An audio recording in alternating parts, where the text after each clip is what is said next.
You're gonna release also another album, Strange Attractor, and that's gonna be a free download? It is. It's a companion album to Snowflake Midnight. It's not outtakes or demos, it's a full other record.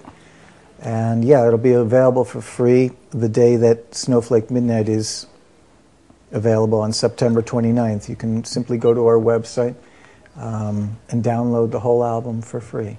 Yeah, is there a difference between the two? Why is Snowflake the one that's going to be released? Probably because there's a little bit more words on it. More words? Yeah, that would be the difference.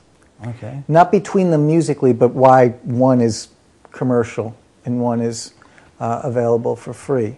Some of the songs from Strange Attractor were probably going to go on to Snowflake Midnight, and also Snowflake Midnight songs at one point were on the Strange Attractor sequence, and for whatever reason they fell into the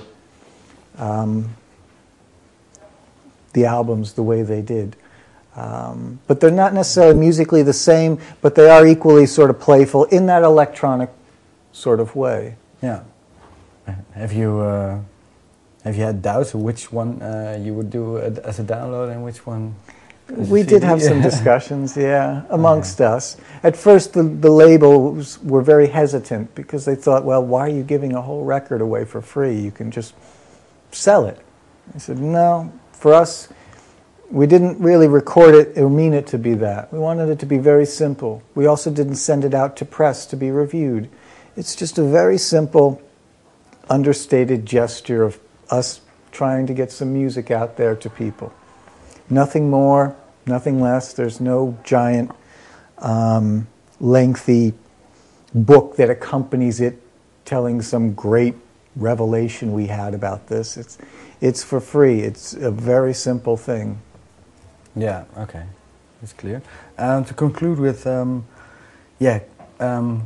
you tell something about, or Snowflake or Butterfly's Wing? How it, which one would you prefer? Snowflake in a Hot World. Okay, and how did that song? How did it start? What's the first thing that?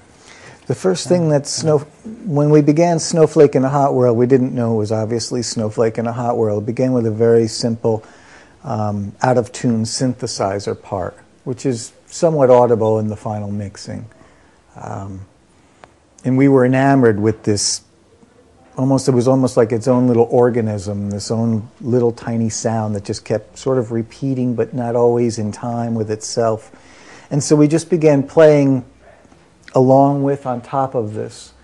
And we probably have about an hour and a half to 2 hours worth of Snowflake in a Hot World song that then a few months later we would go back and maybe self-edit it down to an hour.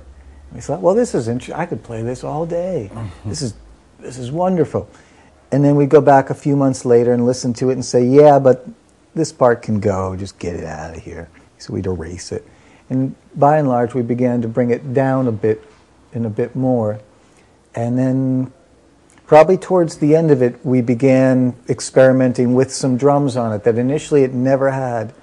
And towards the end, we began just bashing away on cymbals in our studio. And we enjoyed the bashing so much, we decided to keep it. And so the parts that are left on tape, so to speak, are the ones that we just gave us such pleasure. Nothing more, nothing less. They just gave us a lot of pleasure with it.